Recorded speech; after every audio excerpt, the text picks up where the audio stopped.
فيكتور لكحل، زكريا دراوي، ياسين إبراهيمي، رضوان بركان وكذلك عادل بولبينا. الأسماء التي اختارها مجيد بوقرة في تشكيلة منتخب الجزائر في تشكيلة الخضر في هذا اللقاء.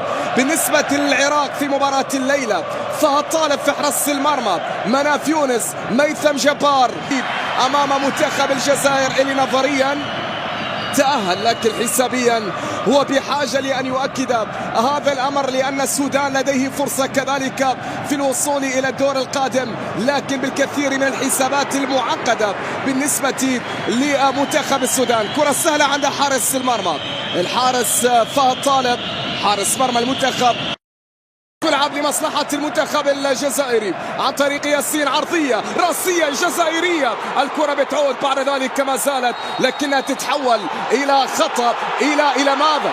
إلى ما جانبي أشرف عبادة في اللقطة الماضية لتتحول إلى خارج الملعب.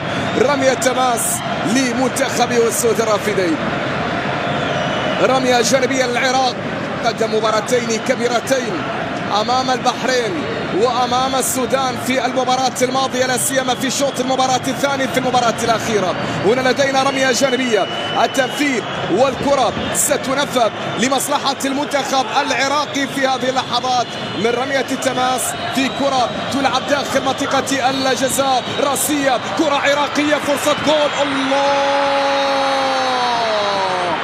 العراق ولو ب10 لاعبين لكنه يشكل الخطر على المرمى الجزائري في كرة. هذه الفرصة، هذه الكرة التي تسير في نقلة، في تمريرة، في فرصة جزائرية. الكرة ما زالت ياسين إبراهيمي والعرضية عالية، الله، خطيرة كرة رضوان بركان في اللقطة الماضية، لكن وجدت حارس المرمى فهد طالب من سيطر على الكرة الأخيرة. حامي عرير الأسود في كرة راسية عن طريق بركان تتحول سهلة عند المرمى العراقي. الآن يحاول أن يتعامل مع النقص العددي من حيث أنه لا يريد أن يتأثر التأثر الكبير اللي فيه انهيار. يعني تتحدث عن طرد لحسين علي في الدقيقة الثالثة فقط من زمن شوط المباراة الأول من هذا اللقاء. هنا خطأ ليوسف عطال في اللقطة الماضية، بينما كرة جزائرية بولبينا يحاول فيها لكنها في الأخير إلى خارج الملعب، تتحول إلى ركلة ركنية، إلى ركلة مرمى. إشارة حكم اللقاء عبد الرحمن الجاسم إلى ركلة ركنية لمصلحة المنتخب الجزائري. هذه الكرة الأخيرة ما بين ميثم جبار وعادل بولبينا الذي كان يطالب بوجود المنتخب الجزائري. كرة من ركلة ركنية، ياسين إبراهيمي عنده كرة إلى الخلف، عرضية ترسل لكن الإبعاد والوصول في وسط الميدان، عراقية تنقل في المنتصف، لكن هناك عودة من جديد لمصلحة المنتخب الجزائري عن طريق اللاعب من الدفاعات العراقية، نقلت من الطرف الأيمن للعراق. وصلت هذه الكرة عن طريق عمار محسن عالية لكنها عادت جزائرية. بنزية لياسين، ياسين في الطرف الأيسر، ياسين بالمهارة يريد أن يمر، إبراهيمي في كرة يا عيني، الله الله الله الله، إنه السحار، إنه ياسين إبراهيمي في لمحة مهارية جزائرية مميزة، لكن لدينا كرة عراقية، انطلاقة العراق، كرة عن طريق مهند علي، تدخل كان موجود وصافرة على يوسف عطال، خطأ لمصلحة المنتخب. الله على هذه الجماهير، الله على هذا الحضور، على هذه البطولة، على بطولة كل ما فيها جميل، الحضور الجماهيري الطاغي، الأجواء الخيالية في مختلف المناطق والمعالم هنا في قطر، المباريات، الملاعب، ما حول الملاعب، الفعاليات، الصخب الجماهيري. هذه البطولة تقدم فيها قطر نموذج وسبق فيها شيء. الكرة الأخيرة بقرار الحكم عبد الرحمن الجاسم، تمريرة بينية، انطلاقة بولبينا عرضية، لكنها في الأخير تتحول إلى خارج الملعب إلى ركلة ركنية لمصلحة المنتخب الجزائري.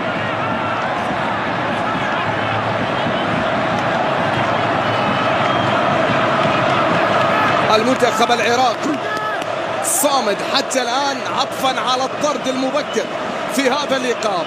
المنتخب الجزائري ما زال يبحث وما زال يحاول أن يسجل الهدف الأول من ركلة ركنية. بولبينا عرضية، كرة جزائرية من هذه المسافة، تصويبة لكنها بتعود سهلة عند حارس المرمى الحارس فهد طالب الجزائري.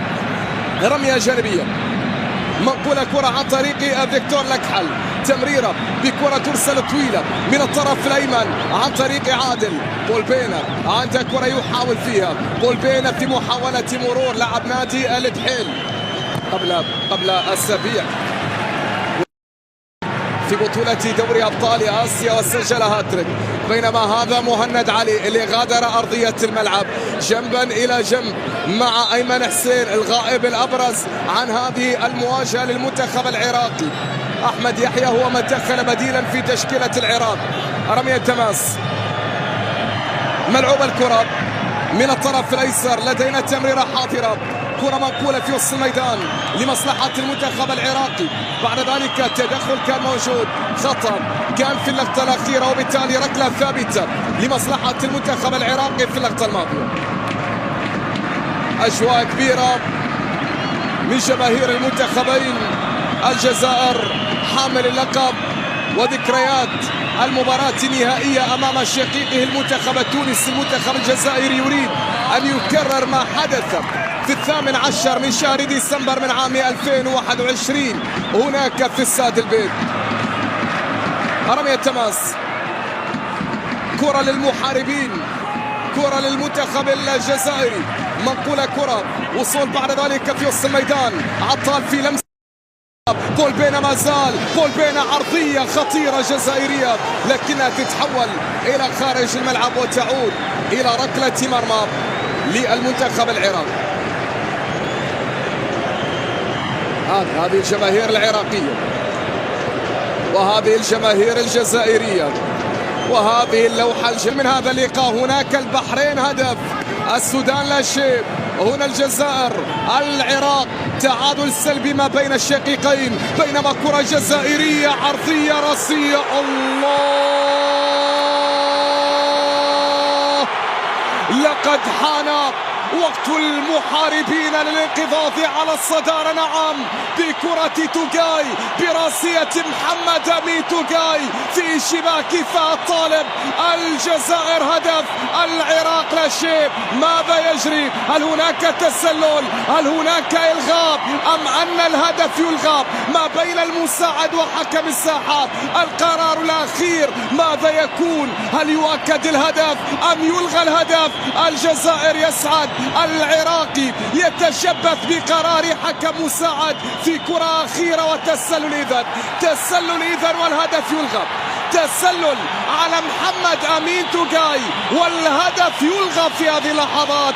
وفرحة المدرب جراهام أرنولد شهيد الكرة في بدايتها في الراسية التي أتت توغاي. هنا يبدو أنه كان متسللا وبالتالي الهدف يلغى، الهدف يلغى. هذه الراسية وهذا توغاي أكمل الكرة في شباك فهد طالب لكنه كان يقف في موقف تسلل. زكريا دراوي ينقل الكرة في وسط الميدان عن طريق فيكتور لكحل، تمريرة إلى أقصى الطرف الأيسر. هناك حيث ياسين، حيث السحار، حيث المهاري، حيث الرائع، وحيث الهدف الأول للجزائر.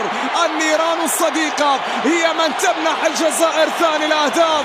الجزائر هدفان، العراق لا شيء من ياسين إبراهيمي في كرة عرضية. فهد طالب في التصدي لكن الكرة أبت إلا أن تسعد الجزائريين، أن تسعد هذه الجماهير الحاضرة هنا. هدف عكسي في الشباك العراقية يمنح من خلالها الجزائر تأمين هذه النتيجة بكرة سعد ناطق في شباك العراق.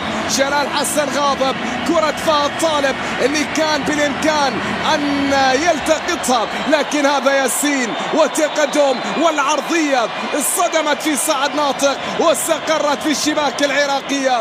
الجزائر هدفان، العراق لا شيء. هكذا أصبحت النتيجة الآن، هكذا سارت الأمور الآن. فهد طالب إلى سعد ناطق، سعد ناطق في شباك المنتخب العراقي.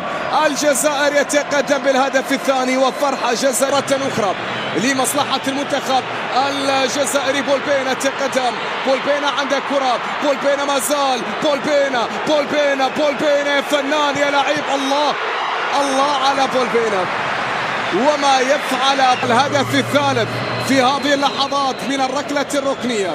توغاي يتقدم، مرزاق من دخل بديلا هو الآخر يتقدم، عبادة يتقدم، الجزائر من أجل الثالث، عرضية عالية راسية تبعد، الكرة بتعود مرة أخرى لتعود مجددا للمنتخب الجزائري.